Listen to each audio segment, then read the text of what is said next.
All right, world, welcome back to toofab. We are chatting today with Aya Cash. Welcome, Aya. Thank you. Nice to meet you. Nice to meet you too. Thank you for joining us. So you're starring in the new film Scare Me. Maybe you could just give us kind of a synopsis of it.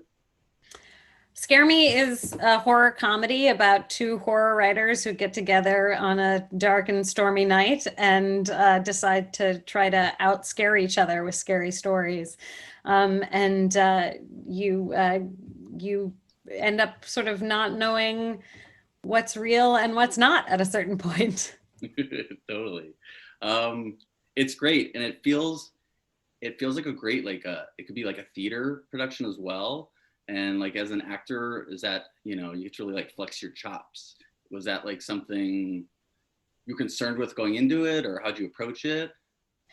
Yeah, I mean, it's really fun. I come from theater. That's sort of how I started acting. So it's always fun when you're able to do long scenes and really run into something.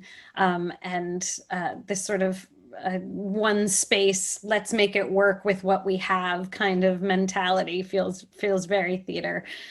So it was a blast to do. I mean, and super challenging because I'm working with Chris Red and Josh Ruben, who are two of the funniest uh, you know, sketch people that I know. I mean, they create characters and they transform and so just sort of trying to keep up with the two of them was my challenge. You held your own, definitely. Awesome. Was there any kind of like improv moments when you were doing it, or? Yeah, I mean, there's a very great tight script there, and then he sort of let us riff. Obviously, we could just do 20-minute takes of Chris Red. I hope there's an outtakes or an extra scenes of just Chris doing Chris. I have a little Zumba moment talking about my experience in Zumba. That was mine. Oh, But nice. a lot of the brilliance comes from Josh Rubin's own pen. That's awesome. So there's this great musical number in it. Could you talk a little bit about that? How that worked Yeah, out? it's so funny. I had a friend be like, I didn't know you could sing. And I sort of forgot. It'd been a long time since we shot the movie. And I was like, oh, yeah, what? What? And then I was like, oh, I'm not singing. I'm lip syncing. But thank you. I don't think I even corrected her. Yeah, there's a great musical number that sort of takes us outside the reality of the cabin. I am lip syncing to a beautiful singer, and it's like a whole choreographed, number, which is a blast. I mean, every horror movie should have a musical number in my mind. Totally, totally. Um, what are some of your favorite horror movies, if you have favorite horror movies? I'm not like a huge horror like person. People Under the Stairs was my first and like horror movie I can remember, and I think it's brilliant.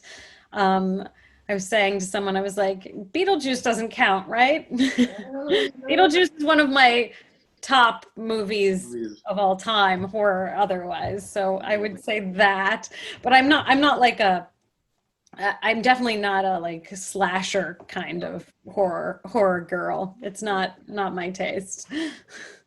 Okay. Um, so in the movie, Fred appears like emasculated by Fanny's success. In your life, how do you deal with that, or have you had to deal with that?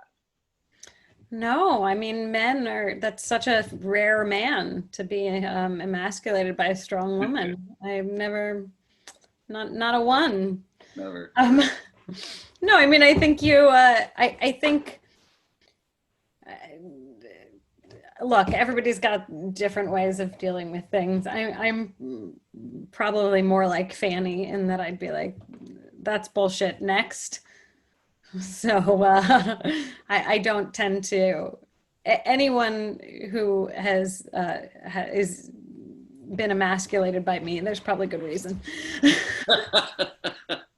awesome. Um, well, so I was gonna ask you the most recent episode of The Boys. We come to find out your character is, not just only like a total racist, but a Nazi.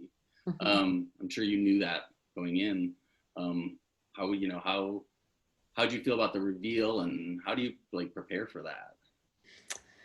Yeah, I mean, I knew going in, and I knew it was going to be complicated, but I had good conversations with Eric Kripke about how it was going to be handled and what he was seeing, and how he was sort of updating the character from the comics who was a Nazi wearing a swastika, on them, versus this sort of new cutesy, hate spewing, social media animal.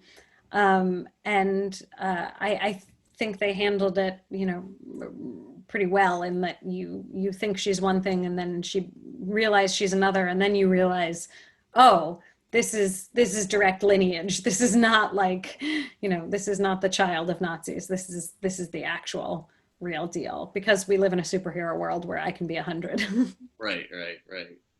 Does it like, have you, do fans like say things about it to you, or do you notice that? I don't know if you're aware, like on social media, like, how sometimes they believe like that person is part of that character, Yeah, I mean, there's definitely been some confusion, and all I can say is, that's I disagree with all of her actions. I think she's disgusting and horrible, and you should hate her. And I think it's totally reasonable to ask me why I would play that character and what I think we're saying with that, because I do have a responsibility as an actor in the roles that I play and choose to do, especially someone like me who's in a position of financial stability where I could say no to a role that I didn't believe in. So I'm happy to have that kind of conversation, but the conversation about me being a Nazi is just, there's no conversation there.